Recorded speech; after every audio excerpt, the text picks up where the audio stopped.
Quanto às curas reconhecidas como reais na pastoral precitada, o exemplo está mal selecionado como meio de evitar relações com os espíritos. Efetivamente, essas curas são outros tantos benefícios que levam à gratidão e que todos podem experimentar. Pouca gente estará disposta a renunciar a elas mormente depois de haver esgotado outros recursos antes de recorrer ao diabo. Depois, se o diabo cura, força é confessar que faz uma boa e meritória ação.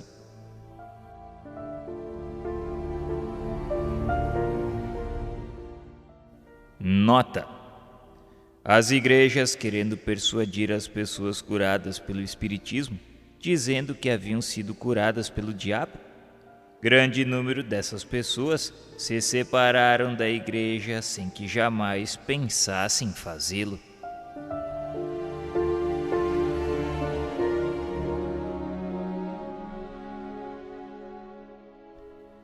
Quais são os agentes secretos de tais fenômenos, os verdadeiros autores dessas cenas inexplicáveis?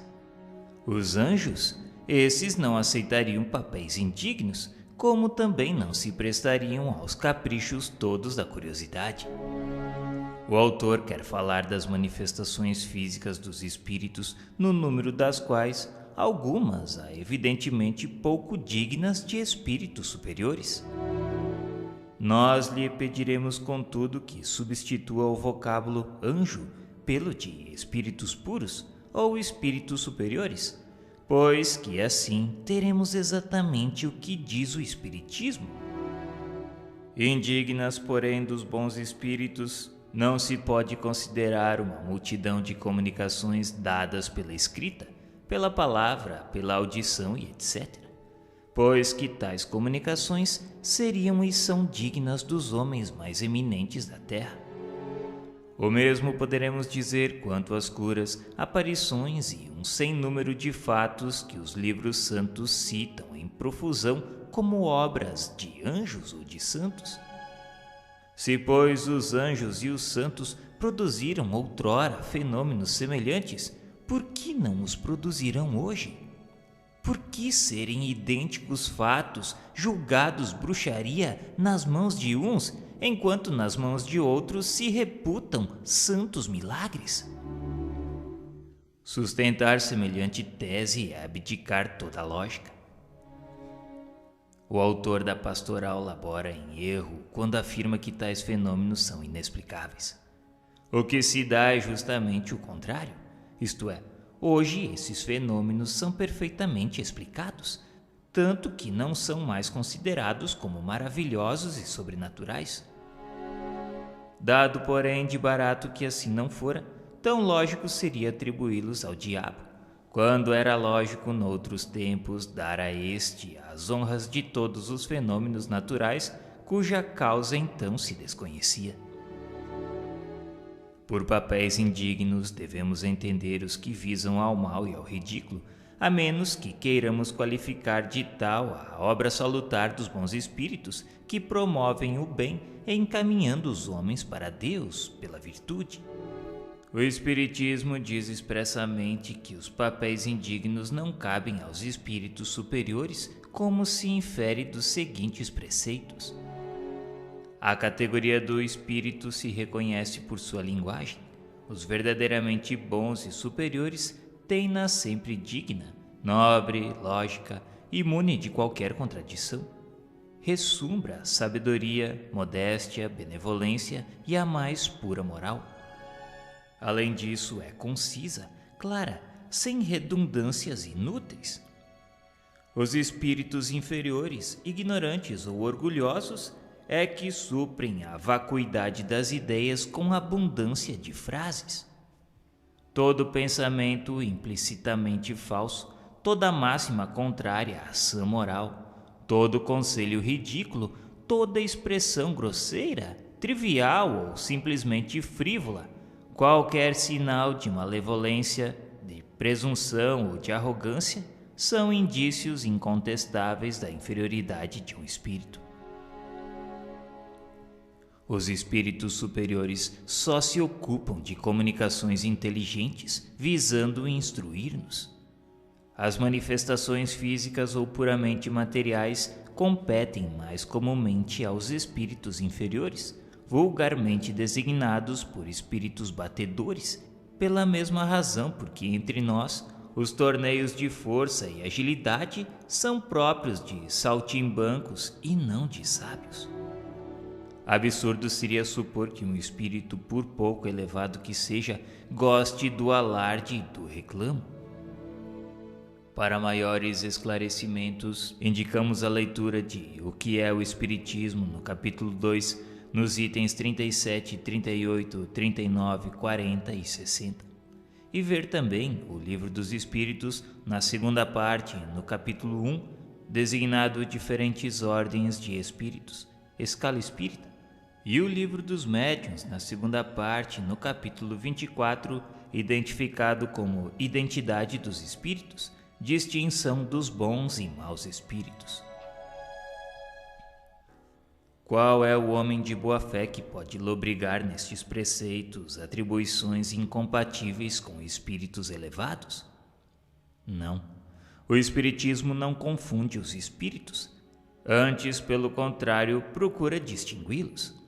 A Igreja, sim, atribui aos demônios uma inteligência igual à dos anjos, ao passo que o Espiritismo afirma e confirma, baseado na observação dos fatos, que os espíritos inferiores são mais ou menos ignorantes, tendo muito limitados o seu horizonte moral e perspicácia, de feição a terem das coisas uma ideia muita vez falsa e incompleta, incapazes de resolver certas questões e, conseguintemente, de fazer tudo quanto se atribui aos demônios.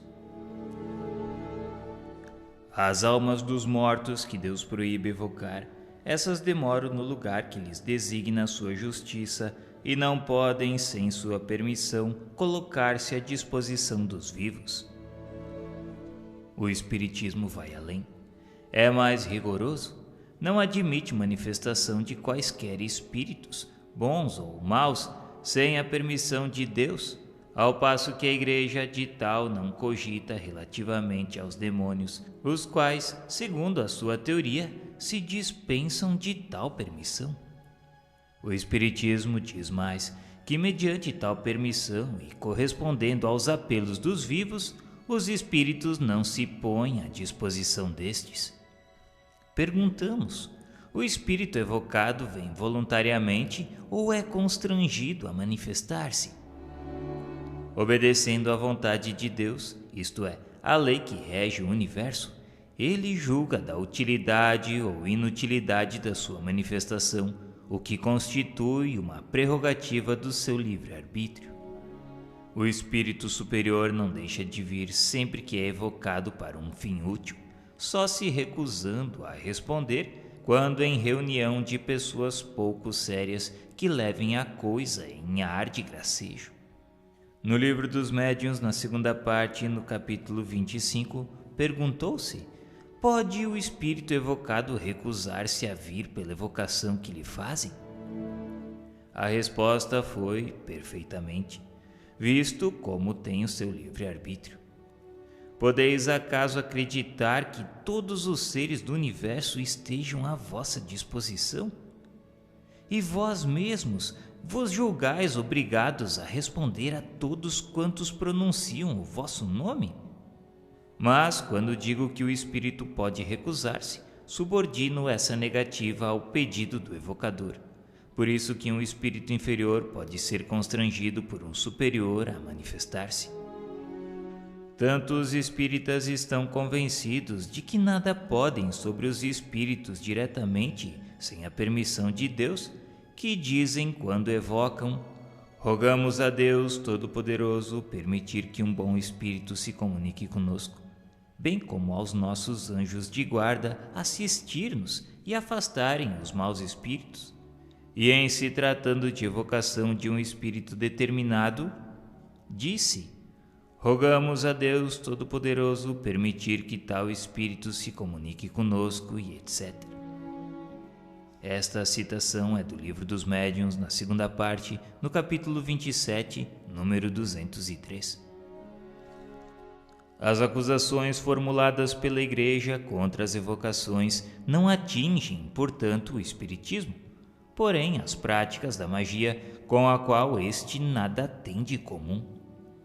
O Espiritismo condena tanto quanto a Igreja as referidas práticas, ao mesmo tempo que não confere aos espíritos superiores um papel indigno deles, nem algo pergunta ou pretende obter sem a permissão de Deus. Certo poder haver quem abuse das evocações, quem delas faça um jogo, quem lhes desnature o caráter providencial em proveito de interesses pessoais, ou ainda quem por ignorância, leviandade, orgulho ou ambição se afaste dos verdadeiros princípios da doutrina. O verdadeiro espiritismo, o espiritismo sério, os condena. Porém, tanto quanto a verdadeira religião condena os crentes hipócritas e os fanáticos. Portanto, não é lógico nem razoável imputar ao espiritismo abusos que ele é o primeiro a condenar e os erros daqueles que não o compreendem. Mas antes de formular qualquer acusação, convém saber se é justa. Assim diremos, a censura da Igreja recai nos charlatãs, nos especuladores, nos praticantes de magia e sortilégio, e com razão. Quando a crítica religiosa ou séptica, dissecando abusos, profliga o charlatanismo, não faz mais que realçar a pureza da sã doutrina, auxiliando-a no expurgo de maus elementos e facilitando-nos a tarefa. O erro da crítica está no confundir o bom e o mal, o que muitas vezes sucede pela má-fé de alguns e pela ignorância do maior número. Mas a distinção que uma tal crítica não faz, outros o fazem. Finalmente, a censura aplicada ao mal e à qual todo espírita sincero e reto se associa, essa nem prejudica nem afeta a doutrina. Assim, os seres misteriosos que acodem ao primeiro apelo do herege, do ímpio ou do crente, o que importa dizer, da inocência ou do crime, não são nem enviados de Deus, nem apóstolos da verdade e da salvação, mas fatores do erro e agentes do inferno. Estas palavras persuadem que Deus não permite a manifestação de bons espíritos que possam esclarecer e salvar da eterna perdição o herege, o ímpio e o criminoso. Somente os prepostos do inferno se lhes envia para mais mergulhá-los no lodaçal. Pesa dizê-lo, mas segundo a Igreja, Deus não envia a inocência senão seres perversos para seduzi-la. Essa Igreja não admite entre os anjos, entre as criaturas privilegiadas de Deus, um ser bastante compassivo que vem em socorro das almas transviadas. Para que servem, pois, as brilhantes qualidades que exornam tais seres? Acaso e tão somente para seu gozo pessoal? E serão eles realmente bons quando, extasiados pelas delícias da contemplação, veem tantas almas no caminho do inferno sem que procurem desviá-las? Mas isso é precisamente a imagem do egoísmo desses potentados, que, piedosos na farta opulência, deixam morrer à fome o mendigo que lhes bate à porta. É mais ainda, é o próprio egoísmo arvorado em virtude e colocado aos pés do Criador. Mas vós vos admirais que bons espíritos venham ao herege e ao ímpio, certamente porque vos esquecestes desta parábola do Cristo. Não é o homem são que precisa de médico. Então não tendes um ponto de vista mais elevado que o dos fariseus daquele tempo? E vós mesmos, vós vos recusareis mostrar o bom caminho ao descrente que vos chamasse? Pois bem, os bons espíritos fazem que faríeis, dirigem-se ao ímpio para dar-lhe bons conselhos. Em lugar de anatematizardes as comunicações de além-túmulo, melhor fora bendizesseis os decretos do Senhor, admirando-lhe a onipotência e bondade infinitas. Dizem que há anjos de guarda, mas quando não podem insinuar-se pela voz misteriosa da consciência ou da inspiração, por que não empregarem meios de ação mais diretos e materiais, de modo a chocar os sentidos, uma vez que tais meios existem? E porque tudo provém de Deus e nada ocorre sem sua permissão, podemos admitir que ele faculte tais meios aos maus espíritos e os recuse aos bons? Nesse caso, é preciso confessar que Deus facilita mais poderes ao demônio para perder aos homens do que aos anjos de guarda para salvá-los. Pois bem, o que os anjos de guarda, segundo a Igreja, não podem fazer, fazem por si os demônios. Servindo-se de tais comunicações ditas infernais, reconduzem a Deus os que renegavam e ao bem os escravizados ao mal. Esses demônios fazem mais, dão-nos o espetáculo de milhões de homens acreditando em Deus por intercessão de sua potência diabólica, ao passo que a Igreja era impotente para convertê-los. Homens que jamais oraram fazem-no hoje com fervor, graças às instruções desses demônios. Quantos orgulhosos, egoístas e devassos se tornaram humildes, caridosos e recatados? E tudo por obra do diabo. Mas se assim for, claro é que a toda essa gente o demônio tem prestado melhor serviço e guarda que os próprios anjos. É necessário, porém, formar uma triste opinião do senso humano dos nossos tempos para crer que os homens aceitem cegamente tais ideias. Uma religião, porém, que faz pedra angular de tal doutrina, uma religião que se destrói pela base, em se lhe tirando seus demônios, o seu inferno, as suas penas eternas e o seu Deus impiedoso, uma religião tal, dizemos, é uma religião que se suicida. Dizem que Deus enviou o Cristo, seu Filho, para salvar os homens, provando-lhes com isso seu amor. Como se explica, entretanto, que os deixasse depois em abandono? Não há dúvida de que Jesus é um mensageiro divino enviado aos homens para ensinar-lhes a verdade e, por ela, o caminho da salvação. Mas contai, e somente após a sua vinda, quantos não puderam ouvir-lhe a palavra da verdade? Quantos morreram e morrerão sem conhecê-la? Quantos, finalmente, dos que a conhecem, a põem em prática? Então, por que não lhes enviar Deus, sempre solícito na salvação de suas criaturas, outros mensageiros, que baixando a todas as terras, entre grandes e pequenos, ignorantes e sábios, crédulos e céticos, venham ensinar a verdade aos que desconhecem, tornando-la compreensível aos que não a compreendem e suprir, enfim, pelo seu ensino direto e múltiplo, a insuficiência da propagação do Evangelho, abreviando o evento do reinado divino? Mas eis que chegam esses mensageiros em hostes inumeráveis, abrindo os olhos aos cegos, convertendo os ímpios, curando os enfermos, consolando os aflitos, a exemplo de Jesus. Que fazeis vós, e como vós os recebeis? Vós os repudiais, repelis o bem que fazem e clamais que são demônios.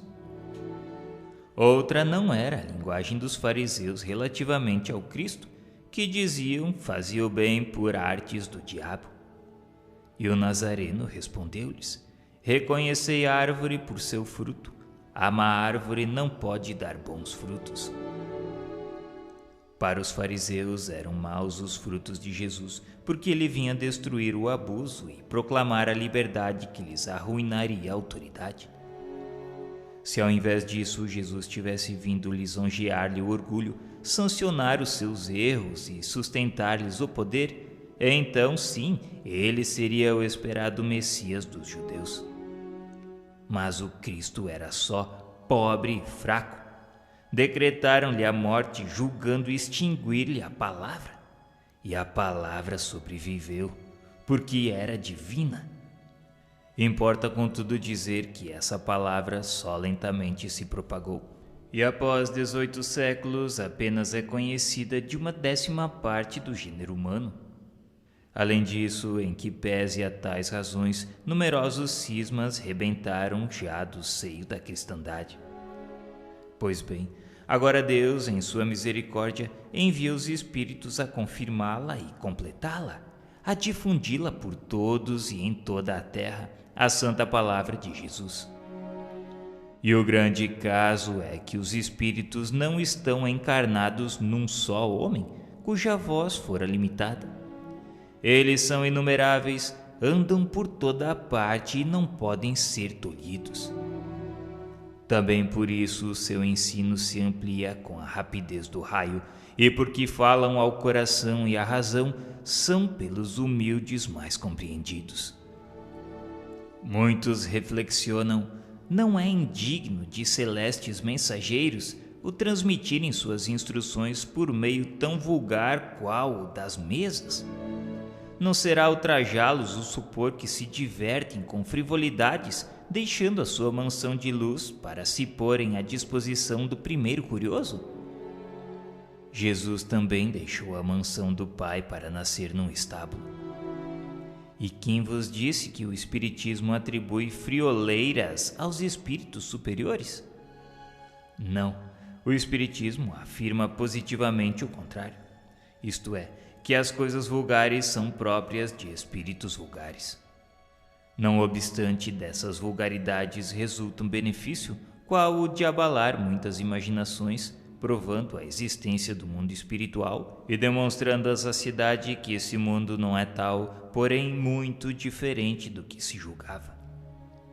Essas manifestações iniciais eram porventura simples como tudo que começa, mas nem por germinar de minúscula semente, a árvore deixa um dia de estender virente e copada a sua ramagem. Quem acreditaria que da misérrima manjedoura de Belém pudesse sair a palavra que havia de transformar o mundo? Sim, o Cristo é bem o Messias divino.